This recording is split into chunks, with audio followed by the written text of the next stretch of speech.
So the last dev stream just happened where we had the Vauban heirloom skin finally shown up, and I'm honestly happy about it, seeing it.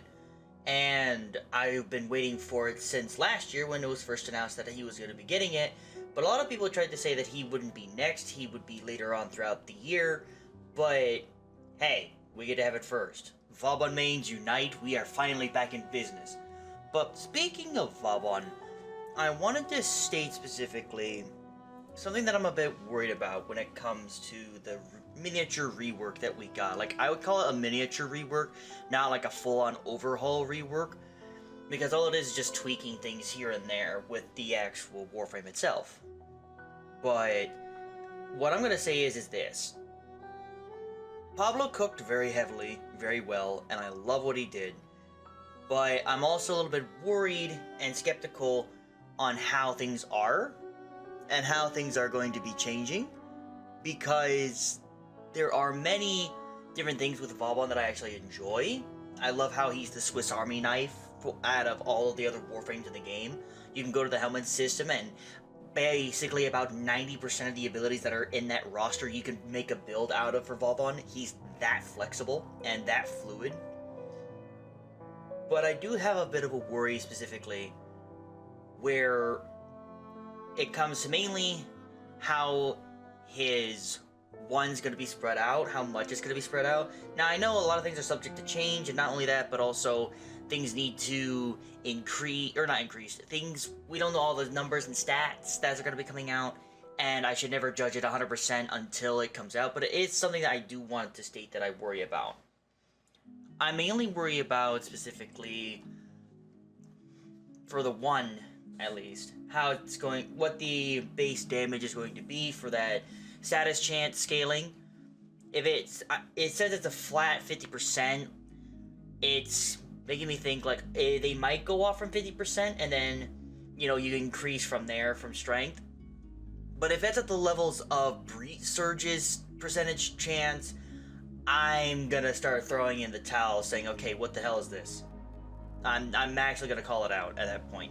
But if it stays at 50% and then you increase it from strength to increase the percentage chance, that means basically at 200% strength, you can be able to reach 100% guaranteed electric status chance, then that'd be it. And that's the only thing I'm worried about for the 1.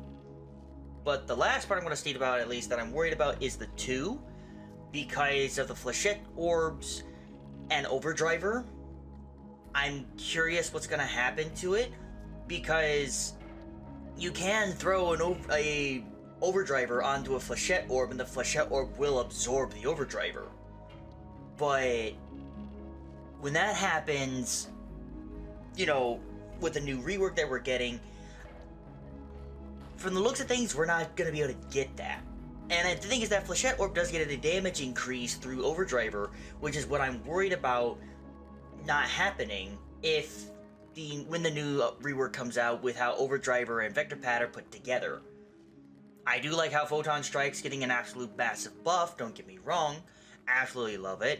And I love that the damage is going to be better with overguarded targets, and as well as that the Bastilles is finally no longer capped. A lot of people don't really realize why there was a cap to it, but there was a cap to the 4, and it made sense balance-wise, at least during that time, because crowd control was extremely dominative during that duration, and so they needed a way to try and wrangle down Vauban because of how many and how often he could be able to keep the Bastilles up.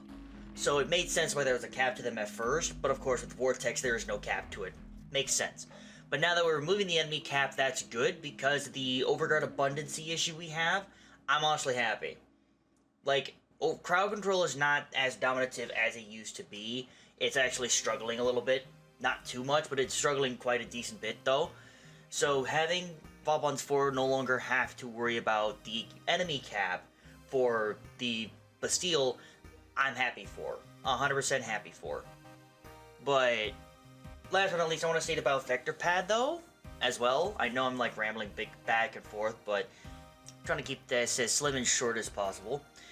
the one thing I'm worried about with Vector Pad is that what a lot of people probably don't know about with Vauban is that enemies do get affected by the Vector Pad.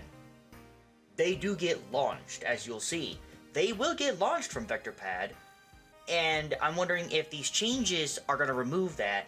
And not only that, at least from the looks of the video, or whenever, the stream specifically, when they were going over for Vauban, it looked like you could not have 4 down at a time.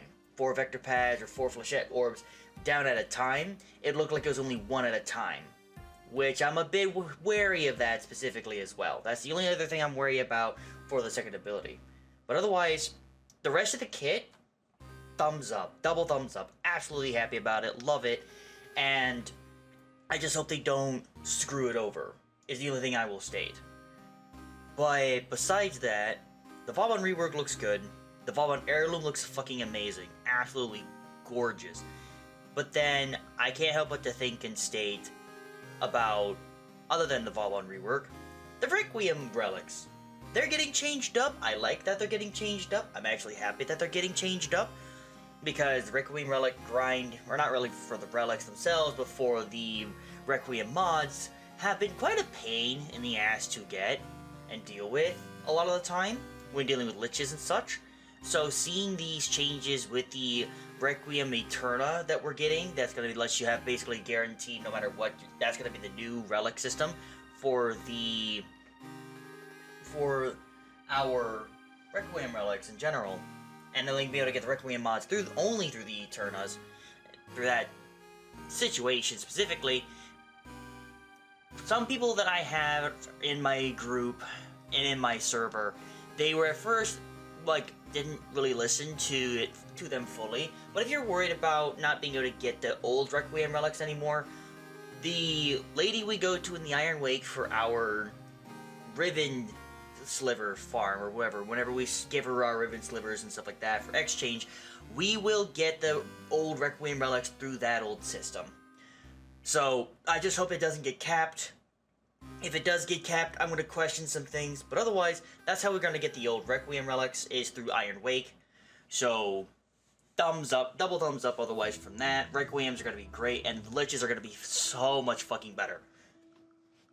Last but not least, I want to talk about real quick, before I get into the new frame, because this is going to probably be the longest duration, is talking about the new frame. And the controversy that's starting already about it. I can't help but to state this. For the Grendel Deluxe skin, I'm going to say it first, and then I'm going to get to the new Warframe that we have issues with at the moment.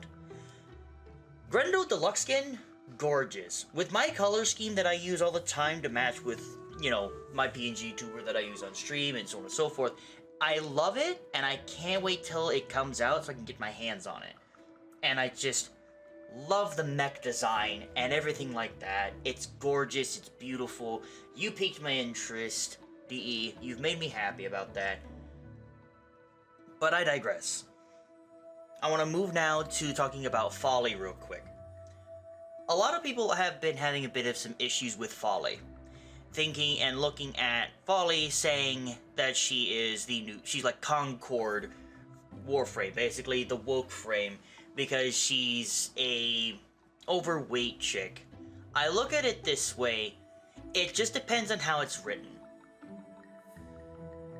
Long time ago, when Hildren was out, we thought that Hildren was a woke addition. But in reality, through lore, we found out that actually no, she is Ballas's shield maiden.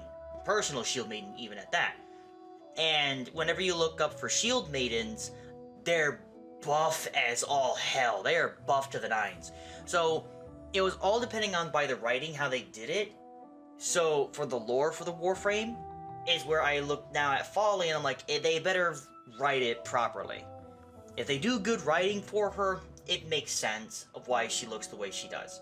Because everyone looks at Grendel as the Gluttony Warframe. He's not the Gluttony Warframe. He's the Monster Warframe, the Cannibalism Warframe, or not really cannibalism, but in that sort of type of motion. He is the Great Devourer. He's not Gluttony. Because Gluttony is not just by food, it is something of excess. indulging things of excess. And usually whenever you imagine anything gluttonous, it's usually extremely fat, obese, or whatever. But I thought about it this way: if they write her in two different ways. There's two different ways they could write her. One is my way that I thought it would be, and another way is where a friend of mine had brought up with for how she could be written in lore. If they wrote it off something along the lines of she was a baroness of the Orokin that really had a gluttony for art, and then was just punished after so long of finding it, or she was just, when she was supposed to die, instead she freaking drowned in paint or something like that. Who knows? And the other one was a friend of mine, my good bud Kinetic. He brought up, what if she was a great painter, and she did a painting for one of the Orokin ambassadors or something like that, really didn't like her painting at all when she was finished with it, and then the Orokin forced her to eat her paintings and drown and chug down her paint. And she died in the process, but then was turned into a Warframe as a sick punishment afterwards. That would be another way to do it. I mean, it matches with the grim darkness and how horrible that frickin' the Orokin actually are, because a lot of people might not know much for lore, but the Orokin are horrible fucking bastards. But besides the point, that's the only thing I can really see for Follie being written. It just, like I said, it just depends on how the lore is written for her. Depending on if she is just a woke edition, which I hope she's not. Because again, the writing has to be good. You do the writing properly, it's not woke. A lot of people look at it at first and will think that, but it's still depending on how it's written. But if it becomes that, it's going to become quite a questionable thing to them at that point. Because then that's strike two with their bullshit. Because, and I don't condone Nightmare Frame fully, but at the same time, what he was put through was bullshit. The reason why some people are thinking that it's a woke edition, same thing with Nightmare Frame, just completely saying like it's just Concord Frame and stuff like that, is mainly because if you look at the past of what had happened with him previously with Temple, at the beginning of last year with Tekra Encore, Nightmare Frame kept on using the pronouns he, him for Temple, and a lot of people in his comments were not too happy about it, stating, the pronouns are they, them, and so on and so forth. He wasn't too pleased about that, and was like, I/don't care. It's a Warframe that has a lot of masculine features. But then, of course, that became a big problem, controversy, so on and so forth, and then he completely got basically kicked and banished into the Nether Realms from then. And that was because the LGBTQ plus community that aren't even playing the game for the most part also freaking kept attacking DE about it to get him removed and so on and so forth, and then his freaking glyph and everything like that was removed because of it. And that's not good. That was seen as a bit of a stupid woke play, specifically. And it was something that I even spoke about, stating that it feels like, because of how bad the balancing has been lately since underneath Rebecca's rule, the balancing has been really shitty, and I mean extremely fucking shitty, and that's a video for another day, but still. The issue we had was, again, it felt like as if they cared more about the pronouns than the actual balancing of the game. But otherwise, there's one last thing to also mention for that specific, like, controversy as well. If you actually sit down and talk with Lizzie, the actual guitar of Flare, or for Temple, Lizzie literally gives the pronouns for Flare, he, him. Because she literally states, you stay away from him.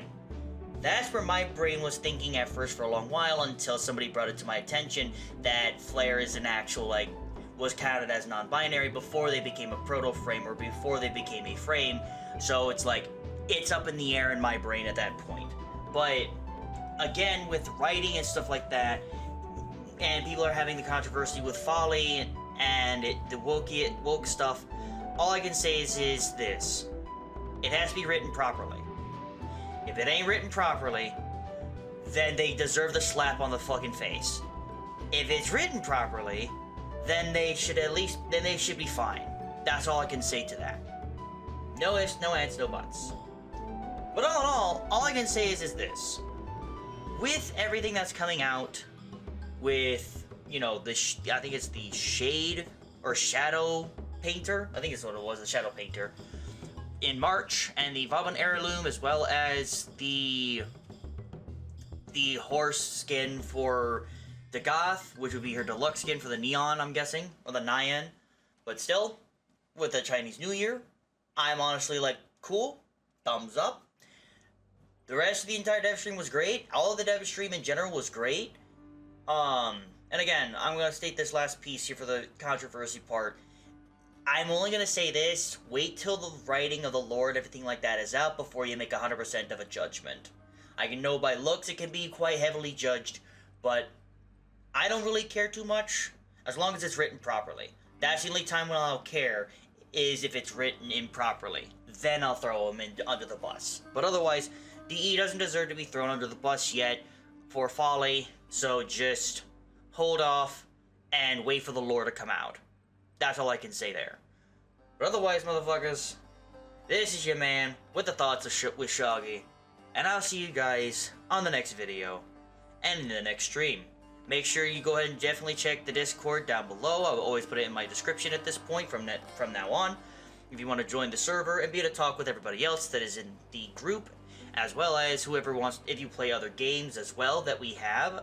I always stream just about either every other day or every day, depends on how I'm feeling, and I always give the announcements in my server. But otherwise, if you wanted to go ahead and check that out, go on ahead. Link is in the description.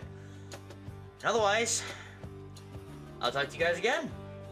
You be good to you, motherfuckers. Peace out.